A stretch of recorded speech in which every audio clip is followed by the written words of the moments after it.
الحمد لله نحمده ونستعينه ونستغفره ونؤمن به ونتوكل عليه ونعوذ بالله من شرور أنفسنا ومن سيئات أعمالنا من يهده الله فلا مضل له ومن يضلله فلا هادي له ونشهد أن لا إله إلا الله وحده لا شريك له ونشهد أن سيدنا ومولانا محمدا عبده ورسوله أما بعد فأعوذ بالله من الشيطان الرجيم بسم الله الرحمن الرحيم إن الذين قالوا ربنا الله ثم استقاموا تتنزل عليهم الملائكة ألا تخافوا ولا تحزنوا وابشروا بالجنة التي كنتم توعدون وقال النبي صلى الله عليه وسلم أحب الأعمال إلى الله أدومها وإن قل أو كما قال عليه الصلاة والسلام اللهم صل على محمد وعلى آل محمد كما صليت على إبراهيم وعلى آل إبراهيم إنك حميد مجيد اللهم بارك على محمد وعلى آل محمد كما باركت على إبراهيم وعلى آل إبراهيم إنك حميد مجيد صدق الله العظيم وصدق رسوله النبي الكريم. میرے بھائیو، دوستو، بزرگوں، اللہ رب العزت نے قرآن پاک کی اس آیت کے اندر اللہ تبارک و تعالی نے مومنین کی ایک صفت بیان فرمائی ہے. اللہ رب العزت کو مومنین کے لیے وہ صفت اتنی زیادہ پسند ہے کہ اللہ رب العزت نے خود قرآن پاک کے اندر اس کا ذکر فرمایا کہ ان الذین قالوا ربنا اللہ ثم استقاموا تتنزل علیہم الملائکہ. اللہ تبارک و تعالی فرما رہے ہیں کہ ان الذین قالوا ربنا اللہ، بے شک میرے وہ مومن بندے جو کہتے ہیں کہ ہمارا رب اللہ ہے، ہمارا پروردگار اللہ ہے، ہمارا پیدا کرنے والا ہمارا رب اللہ ہے، وہ اس بات کے اوپر وہ یہ کہتے ہیں، ان کا یہ عقیدہ ہے کہ ہمارا رب صرف اور صرف اللہ ہے، اللہ کے علاوہ کوئی بھی ہمارا رب نہیں ہے. تو پھر اس کے بارے میں اللہ تبارک و تعالی فرما رہے ہیں آگے کہ ثم استقاموا، پھر وہ اس بات کے اوپر ڈٹ جاتے ہیں، یعنی کہ وہ اس بات کے اوپر استقامت کرتے ہیں، وہ اس بات کے اوپر پکے ہو جاتے ہیں، پختہ ہو جاتے ہیں کہ ہمارا رب صرف اور صرف اللہ تبارک و تعالی ہے، اس کے علاوہ ہم کسی کی بھی اللہ تبارک و تعالی کے ساتھ ہم شرک نہیں کرتے. وہ اس بات کے اوپر ڈٹ جاتے ہیں. ثم استقاموا، پھر وہ اس کے اوپر ڈٹ جاتے ہیں. تو آگے اللہ تبارک و تعالی فرماتے ہیں کہ تتنزل علیہم الملائکہ، تو اللہ تبارک و تعالی کی طرف سے فرشتے آتے ہیں. جب وہ مرد، وہ انسان جو مرنے کے جو قریب ہوتا ہے، اس کے پاس فرشتے اللہ تبارک و تعالی کی طرف سے آتے ہیں. وہ آ کر کہتے ہیں کہ تتنزل علیہم الملائکہ الا تخافوا، وہ فرشتے اللہ تبارک و تعالی کی طرف سے آتے ہیں اور آ کر کہتے ہیں الا تخافوا، کہ تجھے کسی بھی قسم کا کوئی بھی خوف نہیں کرنا چاہیے. تجھے کسی بھی قسم کا خوف نہیں کرنا چاہیے، ولا تحزنوا، اور نہ ہی آپ کو غمگین ہونا چاہیے، وابشروا بالجنہ، اور وہ خوشخبری سناتے ہیں اس کو جنت کی۔ سبحان اللہ۔ کس آدمی کو سناتے ہیں؟ اس آدمی کو سناتے ہیں کہ اللہ تبارک و تعالی نے فرمایا کہ ان الذین قالوا ربنا اللہ، کس آدمی کو فرماتے ہیں؟ اس آدمی کو فرماتے ہیں جو کہتا ہے کہ ہمارا رب اللہ ہے، اللہ کے علاوہ اللہ کے ساتھ کسی کو بھی شریک نہیں کرتا، ثم استقاموا، پھر اس کے اوپر ڈٹ جاتا ہے، تو اللہ تبارک و تعالی جب اس آدمی کی، جب اس انسان کی میت، جب اس انسان کی یعنی قریب الوفات ہوتا ہے، تو اللہ تبارک و تعالی اپنے فرشتوں کو بھیجتا ہے، جا میرے بندے کے پاس جا، اس کو جا کر خوشخبری سنا، اس کو جا کر خوشخبری سنا۔ وہ فرشتے آتے ہیں، فرشتے آ کر خوشخبری سناتے ہیں کہ اللہ تخافوا، کہ تجھے ابھی کسی قسم کا بھی کوئی بھی خوف نہیں ہے، کسی قسم کا بھی ڈر نہیں کرنا چاہیے تجھے، ولا تحزنوا، اور نہ ہی تجھے کسی بھی قسم کا غم کرنا چاہیے، غمگین ہونا چاہیے، نہ اپنے پچھلوں کے بارے میں، اور نہ ہی آگے تو جہاں تو جا رہا ہے وہاں کے بارے میں، تجھے کسی بھی قسم کا نہ تجھے خوف کرنا چاہیے، تجھے ڈرنا نہیں چاہیے آگے تیرے ساتھ کیا معاملہ ہونے والا ہے، اور نہ ہی تجھے غم کرنا چاہیے، اور نہ ہی تجھے غمگین ہونا چاہیے۔ وَأَبْشِرُوا بِالْجَنَّةِ، اللہ تبارک و تعالی فرماتے ہیں کہ میرے بندے کو جا کر جنت کی خوشخبری سنا دو۔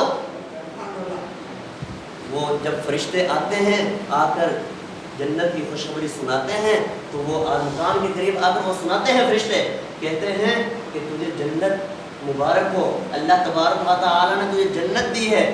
ویسے تو عام روٹین میں آدمی فرشتوں کو نہیں دیکھ سکتا، عام روٹین میں نہیں دیکھا جا سکتا، لیکن وہ واحد بندہ ہے جو قریب الوفات ہوتا ہے، اس کو فرشتے نظر آتے ہیں۔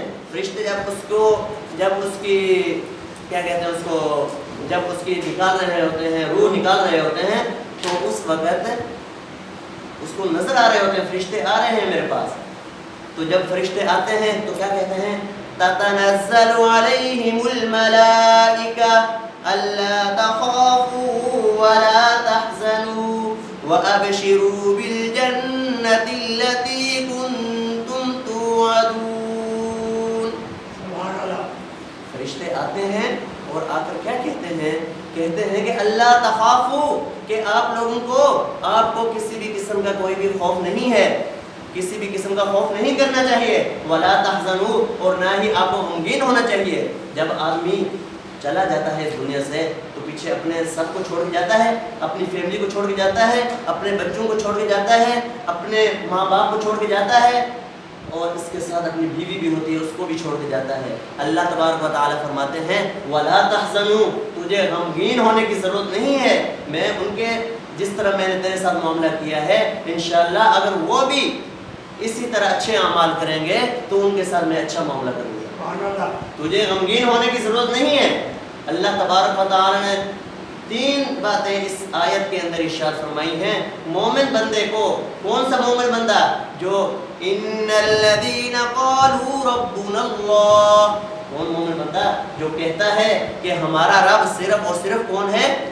اللہ ہے، اور اس کے ساتھ کسی کو شریک نہیں کرتا۔ آگے ثم استقاموا، پھر اس کے اوپر ڈٹ جاتا ہے، اس کے اوپر کہتا ہے کہ بس یہی ہے سب کچھ، اس کے علاوہ اور کچھ بھی نہیں۔ تتنزل علیہم الملائکہ الا تخافوا ولا تحزنوا وابشروا بالجنة التي كنتم توعدون۔ وہ فرشتہ آتا ہے، وہ آ کر بتاتا ہے کہ اللہ تخافوا، کہ کسی بھی قسم کا تجھے خوف نہیں ہونا چاہیے، خوف نہیں کرنا چاہیے، ڈرنا نہیں چاہیے، ولا تحزنوا، اور نہ ہی غمگین ہونا چاہیے۔ تو جب وہ فرشتہ آ کر خوشخبری سناتا ہے وَأَبْشِرُوا بِالْجَنَّةِ الَّتِي كُنتُمْ تُوعَدُونَ، جب وہ اس کو خوشخبری سناتا ہے تو وہ بندہ بھی خوش ہے۔ حدیث شریف کا مفہوم ہے کہ وہ جب مومن آدمی کی جب روح نکلتی ہے تو وہ روح کس طریقے سے نکلتی ہے؟ وہ اس کی مثال دی ہے، وہ اس طرح نکلتی ہے کہ مشکیزہ الٹا لٹکایا ہوا ہو تو اس کا منہ نیچے سے کھول دے، جس طرح پانی چھر چھر کر کے سارا پانی یک دم نکل جائے گا، اسی طرح مومن آدمی کی روح بھی اسی طرح نکل جاتی ہے آدمی. وَأَبْشِرُوا بِالْجَنَّةِ الَّتِي كُنْتُمْ تُوعَدُونَ، خوشخبری سنا دو میرے بندے کو جنت کی جس کا اس سے وعدہ کیا گیا. تو اس لیے سب بھائیوں کو کیا کرنا چاہیے؟ سب بھائیوں کو چاہیے، مجھے بھی یہ چاہیے کہ اللہ تبارک و تعالی بھی مجھے جو بھی نیک اعمال ہے اس کے اوپر مجھے بھی مواظبت اختیار کرنی چاہیے، اور آپ سب بھائیوں کو بھی مواظبت اختیار کرنا چاہیے. نیک اعمال کیا ہے؟ نیک اعمال یہی ہے جو ہم نماز پڑھتے ہیں، جو ہم اس طرح کی جتنے بھی نیک اعمال ہیں جو اللہ تبارک و تعالی نے حضور صلی اللہ علیہ وسلم کو سکھائے ہیں. تو اللہ تبارک و تعالی تو خود فرما رہے ہیں، اللہ تبارک و تعالی قرآن پاک میں ارشاد فرماتے ہیں کہ قل ان کنتم تحبون اللہ فاتبعونی یحببکم اللہ ویغفر لکم ذنوبکم واللہ غفور رحیم. اللہ تبارک و تعالی قرآن پاک میں ارشاد، اللہ تبارک و تعالی قرآن پاک میں ارشاد فرماتے ہیں اپنے بندے کو، یعنی حضور صلی اللہ علیہ وسلم کو فرما رہے ہیں کہ اپنی امت کو بتا دے، اپنی امت کو بتا دیجئے اگر تم چاہتے ہو کہ اللہ تبارک و تعالی تم سے محبت کرے تو اپنے بندے کو تو اپنے بندوں کو، اپنی امت کو بتا دے کہ فتبعونی، کہ وہ میری اتباع کریں، یعنی حضور صلی اللہ علیہ وسلم کی اتباع کریں. اگر وہ حضور صلی اللہ علیہ وسلم کی اتباع کریں گے تو اللہ تبارک و تعالی اپنے بندوں کو محبوب بنا لیں گے. یحببکم اللہ، اللہ تبارک و تعالی اپنے بندوں سے محبت کریں گے. صرف یہی نہیں ہے، آگے بھی اللہ تبارک و تعالی فرما رہے ہیں کہ وَيَغْفِرْ لَكُمْ ذُنُوبَكُمْ، اللہ تبارک و تعالی تمہارے گناہوں کو بھی معاف کر دیں گے. واللہ غفور الرحیم، اللہ تبارک و تعالی گناہوں کو بخشنے والے، رحم کرنے والے ہیں. تو اس لیے سب بھائیوں کو چاہیے جو طریقہ حضور صلی اللہ علیہ وسلم نے ہمیں بتایا ہے اس کے مطابق ہم زندگی گزاریں. اگر ہم اس کے مطابق زندگی گزاریں گے تو انشاءاللہ جو اللہ تبارک و تعالی نے ہمیں بشارتیں دی ہیں، جو اس آیت جو آج کا ہمارا موضوع ہے، اس کے اندر اللہ تبارک و تعالی نے 3 بشارتیں دی ہیں کہ اللہ تخافو، کہ مومن بندے کو ذرا بھی کسی قسم کا بھی خوف نہیں ہوگا، ولا تحزنوا، اور نہ ہی اس کو غمگین ہونے کی ضرورت ہے. وَأَبْشِرُوا بِالْجَنَّةِ، اللہ تبارک و تعالی فرما رہے ہیں کہ میرے بندے کو جنت کی خوشخبری سنا دو. کون مومن، کون بندہ؟ اور جو کہتا ہے کہ ربنا اللہ، ہمارا رب اللہ ہے، ثم استقاموا، پھر اس کو بتاتے ہیں. تو اسی طرح ابھی ماشاءاللہ رمضان شریف گزرا ہے، تو اس کے اندر ہم تمام عبادتیں کرتے تھے. مثال کے طور پہ ہم نماز بھی پڑھتے تھے، روزہ بھی رکھتے تھے، اور نفلی عبادتیں بھی کرتے تھے. اس کے ساتھ ساتھ کیا کرتے تھے؟ قرآن پاک بھی پڑھتے تھے. یہ سب کام کرتے تھے. اس کے اندر ہماری کیا ہوگی؟ ایک قسم ترتیب بن گئی ہے، اس کے اوپر بھی مواظبت ہے، استقامت ہے. اس لیے ابھی بھی ہم سب بھائیوں کو چاہیے کہ ہم اس معاملے کو جاری رکھیں. رمضان شریف پورا مہینہ رمضان المبارک روزوں کا مہینہ ہے اور تراویح کا مہینہ ہے. اسی طرح شوال کے اندر ایک حدیث شریف کا مفہوم ہے کہ جو آدمی شوال کے اندر 6 روزے رکھے گا، چاہے وہ لگاتار روزے رکھ لے یا پھر کچھ ایام، یعنی کہ بس ایسے سمجھ لیں کہ اس مہینے کے اندر آپ نے روزے پورے کرنے ہیں، 6 روزے پورے کرنے ہیں. چاہے تو آپ لگاتار روزے رکھ لیں، یعنی 1 2 3 4 5 6 اکٹھے رکھ لیں، یا پھر کوئی 1 2 روزے یعنی 1 2 روزے چھوڑ کے پھر رکھ لیں. یعنی کہ اس مہینے شوال کے اندر آپ نے یہ 6 روزے پورے کرنے ہیں.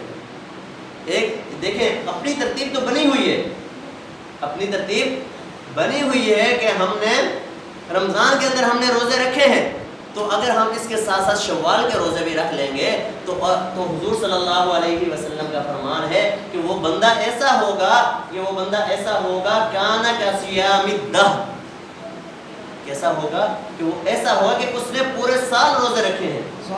جو آدمی کیا کرے گا؟ صرف شوال کے 6 روزے رکھ لے گا، وہ کیسا آدمی ہوگا؟ وہ ایسا آدمی ہوگا کہ اس نے پورے سال کے روزے رکھے ہیں۔ حضور صلی اللہ علیہ وسلم کا فرمان ہے کانا کا صیام الدہر، کیسا ہوگا؟ ایسا ہوگا کہ وہ اس نے پورے سال کے اس نے روزے رکھے ہیں۔ تو اس لیے سب بھائیوں کو چاہیے کہ اللہ تبارک و تعالیٰ سے ہمیں توفیق بھی مانگتے رہنا چاہیے کہ اللہ تبارک و تعالیٰ ہمیں نیک اعمال کرنے کی توفیق عطا فرمائے۔ حضور صلی اللہ علیہ وسلم نے دعا سکھلائی ہے ہمیں کہ اللہ تبارک و تعالیٰ سے توفیق کس طرح مانگنی ہے۔ حضور صلی اللہ علیہ وسلم نے ہمیں سکھایا کہ اللہم انی اسألک التوفیق لمحابک من الاعمال، یعنی اللہ تبارک و تعالیٰ سے دعا کریں اے اللہ میں آپ سے سوال کرتا ہوں اس توفیق کا، اس اعمال، اس کام کے کرنے کا، اس اعمال کے کرنے کا جو آپ کو محبوب ہیں۔ ہمیں وہ کام جو نیک اعمال ہیں، جو اچھے عمل ہیں، نماز ہے، روزہ ہے، زکوٰۃ ہے، اس کی ہمیں اللہ تبارک و تعالی توفیق دیتا رہے۔ حضور صلی اللہ علیہ وسلم نے ہمیں دعا سکھلائی ہے، دعا سکھلائی ہے ہمیں اللہ تبارک حضور صلی اللہ علیہ وسلم نے اللہم انی اسألک التوفیق لمحابک من الاعمال، اے اللہ میں آپ سے توفیق کا سوال کرتا ہوں۔ کس کی توفیق کا؟ من الاعمال، ان نیک اعمال کی جو آپ کو محبوب ہے۔ تو اس لیے ہم سب بھائیوں کو چاہیے کہ اللہ تبارک و تعالیٰ سے توفیق مانگتے رہنا چاہیے۔ اگر کوئی آدمی مصروف ہے، کوئی آدمی روزے وغیرہ نہیں رکھ سکتا تو اس کو تھوڑی سی اس کے بارے میں فکر کر لینی چاہیے۔ اگر کوئی آدمی اس کے بارے میں تھوڑی سی فکر کر لے گا اللہ تبارک و تعالیٰ اس کو انشاءاللہ توفیق دے دیں گے روزہ رکھنے کی۔ اس روزوں کا میں نے آپ لوگوں کو بتا دیا نا کہ کانا کا صیام الدہر، کہ اس روزوں کا ثواب کتنا ہے، ایک سال پورے روزے رکھنے کے برابر اس کا ثواب ہے۔ یہ ایسا ہی ہے جیسا کہ اس نے پورا سال اس نے روزے رکھتے رکھتے گزار دیا ہے۔ تو اس لیے سب بھائیوں کو چاہیے کہ وہ روزے رکھتے ہیں، وہ روزے رکھنے کی اللہ تبارک و تعالیٰ سے دعا کریں، اللہ تبارک و تعالیٰ سے توفیق مانگے، اللہ تبارک و تعالیٰ سے استقامت مانگے۔ مجھے بھی چاہیے اور آپ لوگوں کو بھی چاہیے کہ اللہ تبارک و تعالیٰ سے استقامت کی دعا کریں۔ اللہ تبارک و تعالیٰ نے خود قرآن پاک کے اندر اس بات کا اللہ تبارک و تعالیٰ نے عہد فرمایا ہے کہ جو آدمی استقامت اختیار کرے گا، کوئی بھی عمل کر لے، احب الاعمال الی اللہ ادومها وان قل، کہ آدمی کے محبوب ترین، حضور صلی اللہ علیہ وسلم کا فرمان ہے کہ محبوب ترین اعمال میں سے وہ عمل ہے کہ جو اگرچہ تھوڑا ہو لیکن اس کے اوپر مواظبت ہو، اس کے اوپر استقامت ہو۔ اگر آدمی اس کے اوپر استقامت کر لے گا اللہ تبارک و تعالیٰ کو وہ اعمال سب سے زیادہ محبوب ہے۔ تو اس لیے کیا کرنا چاہیے؟ مواظبت اختیار کرنی چاہیے۔ جو بھی آدمی نیک اعمال کرے اس کے اوپر مواظبت اختیار کرے۔ اگر آدمی مواظبت اختیار کر لے گا تو اللہ تبارک و تعالیٰ نے خود قرآن پاک کے اندر، ایک تو ہے کہ ہم جو خواب وغیرہ دیکھ لیتے ہیں، افسانے ہوتے ہیں ہمارے، یار میں فلاں کام کروں گا، فلاں کام کروں گا، یہ تو ہمارے ہوتے ہیں افسانے، شیخ چلی والے خواب ہوتے ہیں، کوئی پورا ہو گیا کوئی پورا نہیں ہوا۔ لیکن اللہ تبارک و تعالیٰ خود اپنے کلام پاک میں ارشاد فرما رہے ہیں کہ ان الذین قالوا ربنا اللہ ثم استقاموا تتنزل علیہم الملائکہ الا تخافوا ولا تحزنوا وابشروا بالجنۃ التي کنتم توعدون وابشروا بالجنۃ التي کنتم توعدون۔ اللہ تبارک و تعالیٰ خود اپنے کلام پاک میں ارشاد فرما رہے ہیں جو بندہ یہ کہتا ہے کہ ہمارا رب اللہ ہے، ہمارا پروردگار اللہ ہے، ہمیں پالنے والا اللہ ہے، تو پھر اس کے اوپر ڈٹ جاتا ہے، اس کے علاوہ کسی اور کی کوئی بھی بات نہیں کرتا، وہ اس کے ساتھ اللہ تبارک و تعالیٰ کے ساتھ کسی کو شریک نہیں ٹھہراتا، وہ اس کے اوپر ڈٹ جاتا ہے، اس کے اوپر استقامت کرتا ہے، تو اللہ تبارک و تعالیٰ خود اس کے بارے میں 3 انعامات بیان فرما رہے ہیں کہ جب وہ قریب الوفات ہوگا تو اللہ تبارک و تعالیٰ فرشتوں کو حکم فرمائیں گے کہ تتنزل علیہم الملائکہ، آسمان سے فرشتے نیچے آئیں گے،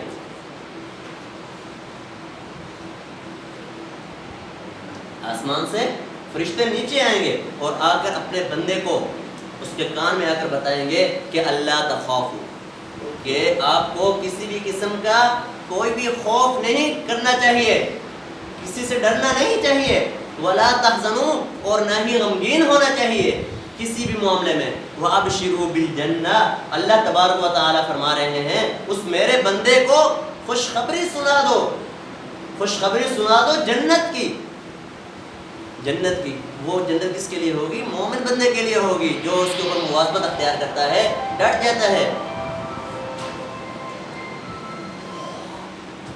ٹھیک ہے؟ جو بھی اس کے اوپر مواظبت اختیار کرے گا، اللہ تبارک و تعالی نے کتنی چیزوں کا ذکر فرمایا ہے اس کے بارے میں؟ 3 چیزوں کا ذکر فرمایا ہے۔ پہلی چیز اللہ کا خوف، اس کو کسی بھی قسم کا کوئی بھی خوف نہیں ہوگا، ولا تحزنوا، اور نہ ہی وہ غمگین ہوں گے، کسی بھی قسم کا ان کو غم کرنے کی ضرورت نہیں ہے۔ وہ اپنی فیملی کے بارے میں غم کرے گا، اپنی اولاد کے بارے میں غم کرے گا، یار میں تو جا رہا ہوں دنیا سے، لیکن پیچھے میری اولاد کا کیا ہوگا، میری بیوی کا کیا ہوگا، میرے والدین کا کیا ہوگا، اللہ تبارک و تعالیٰ فرما رہے ہیں اس کے بارے میں آپ کو غمگین ہونے کی ضرورت نہیں ہے۔ وَأَبْشِرُوا بِالْجَنَّةِ، جب اس کو جنت کی خوشخبری سنائیں گے، جب وہ فرشتے آئیں گے اس کو اگر جنت کی خوشخبری سنائیں گے تو وہ آدمی اتنا زیادہ خوش ہوگا، بہت زیادہ خوش ہوگا۔ اللہ تبارک و تعالیٰ فرماتے ہیں قرآن پاک میں کہ وَاعْبُدْ رَبَّكَ حَتَّى يَأْتِيَكَ الْيَقِينُ، حضور صلی اللہ علیہ وسلم کو اللہ تبارک و تعالیٰ نے فرمایا کہ اپنے بندوں کو بتا دیجئے کہ بندگی کیجئے، عبادت کیجئے، صرف اس کا کوئی ٹائم خاص نہیں ہے، اللہ تبارک و تعالیٰ کی عبادت کرنے کا ٹائم خاص نہیں ہے، بلکہ اس کا ٹائم حتی یأتیک الیقین، یہ اس وقت تک ہے جب تک آپ کی موت نہیں آ جاتی، جب تک آپ قریب الوفات نہیں ہو جاتے، بلکہ موت کے آخری سانس کے نکلنے تک آپ اللہ تبارک و تعالیٰ کی بندگی کریں، اس وقت تک کیا کرنا چاہیے؟ اللہ تبارک و تعالیٰ کی عبادت کرنی چاہیے۔ اللہ تبارک و تعالیٰ خود قرآن پاک میں ارشاد فرماتے ہیں اس کا کوئی بھی ایک خاص وقت متعین نہیں ہے، صرف رمضان شریف کا مہینہ متعین نہیں ہے، بلکہ پورے سال 12 مہینے ہر انسان کو چاہیے کہ اللہ تبارک و تعالیٰ کی عبادت کرے، جس طرح ہم عبادت کرتے ہیں رمضان شریف کے اندر، روزے بھی رکھتے ہیں اور نمازیں بھی ادا کرتے ہیں، اور جو جتنے بھی حضور صلی اللہ علیہ وسلم نے ہمیں طریقے سکھلائے ہیں عبادت کرنے کے، وہ سب ہم عبادت اس کے اوپر عمل کرتے ہیں، وہ ہم ادا کرتے ہیں تمام چیزیں، تو وہ ٹھیک ہے، وہ پھر مومن بندہ اس کے اوپر ڈٹ بھی گیا تو اللہ تبارک و تعالیٰ نے کتنی چیزوں کا اعلان فرمایا اس کے بارے میں؟ 3 چیزوں کا، 3 انعامات کا اعلان فرمایا، جو ابھی میں نے آپ کو بتایا کہ اللہ تخافوا ولا تحزنوا وابشروا بالجنة التي كنتم توعدون۔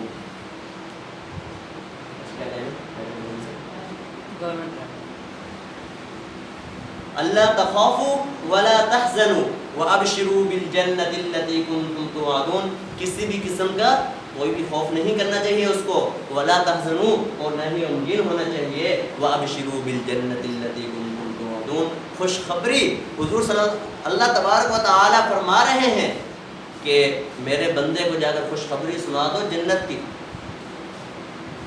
تو سب بھائی کوشش کریں گے نا کہ انشاءاللہ اللہ تبارک و تعالیٰ خود اعلان فرما رہے ہیں جو بندہ استقامت کرتا ہے، حضور صلی اللہ علیہ وسلم کا فرمان ہے کہ احب الاعمال الی اللہ ادومها وان قل، یعنی کہ آدمی کو چاہیے کہ چاہے وہ تھوڑا سا بھی عمل کرتا ہے اللہ تبارک و تعالیٰ، یعنی کہ جو اللہ کے راستے میں تھوڑی سی بھی عبادت کرتا ہے، جو کچھ بھی کرتا ہے تھوڑا سا بھی کرتا ہے، اس کے اوپر مواظبت اختیار کرے، اگر اس کے اوپر مواظبت اختیار کر لے گا، اللہ تبارک و تعالیٰ نے خود وعدہ فرمایا ہے اس کے ساتھ کہ اللہ تبارک و تعالیٰ اس کو جنت دیں گے، اس کو فرمائیں گے اللہ تخافوا ولا تحزنوا وابشروا بالجنة التي كنتم توعدون۔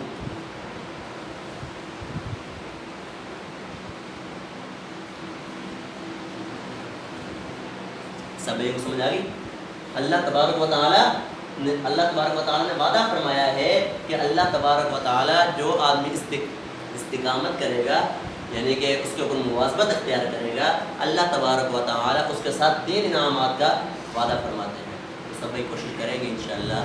دعا ہے کہ اللہ تعالیٰ مجھے بھی اور آپ سب بھائیوں کو جو بھی ہم تھوڑا سا بھی عمل کرتے ہیں اس کے اوپر استقامت کرنے کی ہمیں توفیق عطا فرمائے۔ وآخر دعوانا